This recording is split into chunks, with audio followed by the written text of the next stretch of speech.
Hello बच्चों, आप लोगों का बहुत बहुत स्वागत है हमारे यूट्यूब चैनल पे।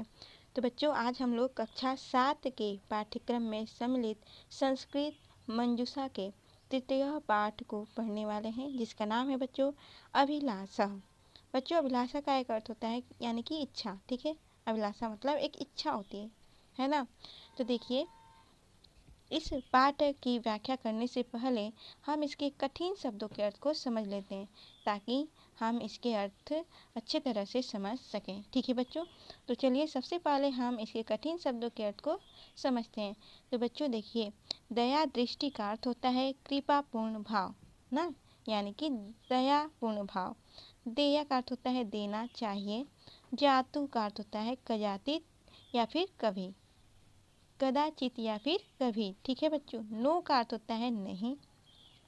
हेया यानी छोड़ें। ठीक है बच्चों, जाता का अर्थ होता है हो गए हैं। इदानीम यानी इस समय। मूढ़ता अज्ञानता। द्रुतम का अर्थ होता है बच्चों शीघ्र। नेया यानी ले जानी चाहिए। त्वदुपदेशामृतम का अर्थ होता है बच्चों तुम्हारे उपदेश रूपी अमृत को। त्यक्त्वा का अर्थ होता है छोड़कर। विपन्न दुखी। हंत यानी खेद है। भ्रूम है, ठीक है, भ्रूम है यानी कहें। गेया गाई जानी चाहिए। स्वीया का अर्थ होता है अपने। विनित प्रार्थना केयम का अर्थ होता है विनित। धन प्रार्थना, धन एका, धन इयम। ठीक है, विनित यानी विनम्र। प्रार्थना यानी कि प्रार्थना। एका एक, यम यह। विनित प्रार्थना एक यह। ठीक है बच्चों, तो चलिए अब हम पाठ की व्याख्या को समझते हैं। तो बच्चों देखिए, पहली हमारी जो लाइन है वो है दयामय देव दिनेशु दया दृष्टि सदा देया। प्रतिज्ञा दीन रक्षाया दयालु जातु नो हेया।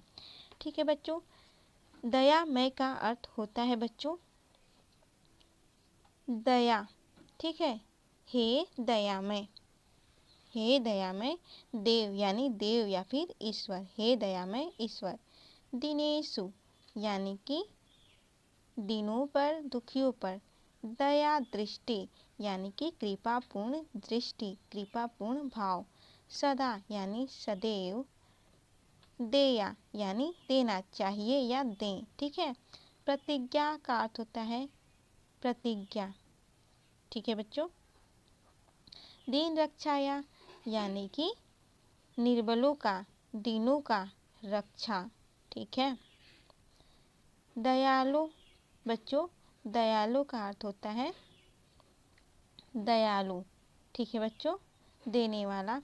जातु बच्चों, जातु का अर्थ होता है कभी भी या फिर कदाचित। ठीक है बच्चों, नो मतलब नहीं। हेया यानी कि छोड़ें।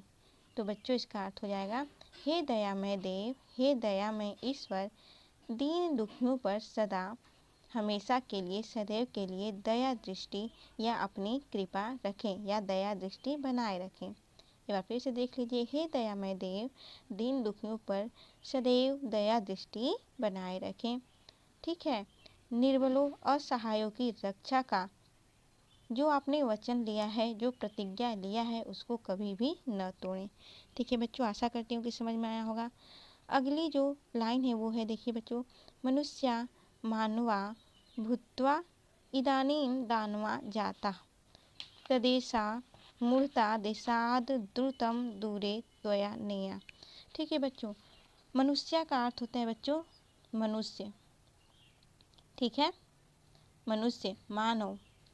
ठीक है, भूत्वा बच्चों, भूत्वा का अर्थ होता है भूत्वा भूलकर, बनकर। इदानीं बच्चों, इदानीं का अर्थ होता है इस समय। भूत्वा भूलकर, इदानीं इस समय। दानवा दानव, जाता यानी कि बनता जा रहा है। ठीक है, तो यहाँ तदेशा का बच्चों अर्थ होता है तदेशा इसलिए। मूढ़ता यानी अज्ञानता। देशात बच्चों, देशात का अर्थ होता है देशात देश को। द्रुतम शीघ्र, जल्दी। दूरे दूर। त्वया आप। नेया ले जानी चाहिए। ठीक है बच्चों, तो इसका अर्थ हो जाएगा कि मानव आजकल या मानव इस समय वर्तमान में दानव बन चुका है। जो मानव है वो मनुष्यता को भूलकर इस समय दानव बन गया है, दानव हो गया है। इसलिए अज्ञानता को देश से शीघ्र ही आप दूर कीजिए। आपको इस देश को अज्ञानता से बचाना चाहिए। ठीक है बच्चों। अब देखिए अगली लाइन में ईश्वर से क्या कहा जा रहा है कि त्वदुपदेशामृतं त्यक्त्वा विपन्नो हन्त लोको अयम् तदुद्धाराय चैतेषां प्रभु गीता पुनर्गेया।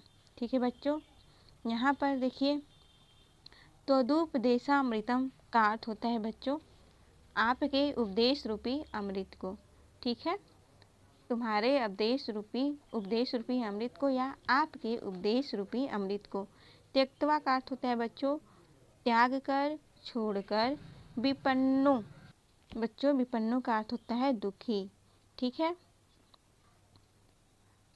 हंत का अर्थ होता है खेद है। लोको अयम यानी कि संसार में। तदुद्धाराय बच्चों तदुद्धाराय का अर्थ होता है कि उद्धार। ठीक है, उद्धार के लिए। चैते शाम चेतना को प्रभु हे प्रभु गीता को पुनर्गेया अर्थात पुनः यानी कि फिर से गाई जानी चाहिए। ठीक है बच्चों। तो बच्चों देखिए इसका अर्थ हो जाएगा कि तुम्हारे उपदेश रूपी अमृत को हे प्रभु आपके उपदेश रूपी अमृत को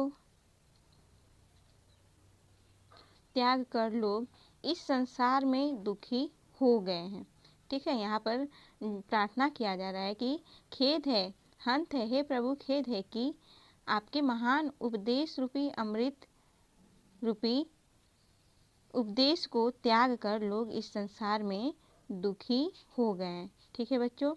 तो आप इसके उद्धार के लिए एक बार फिर से गीता को गाए जाना चाहिए। ठीक है, इन तीनों के लिए एक बार फिर से गीता गाया जाना चाहिए। ठीक है बच्चों।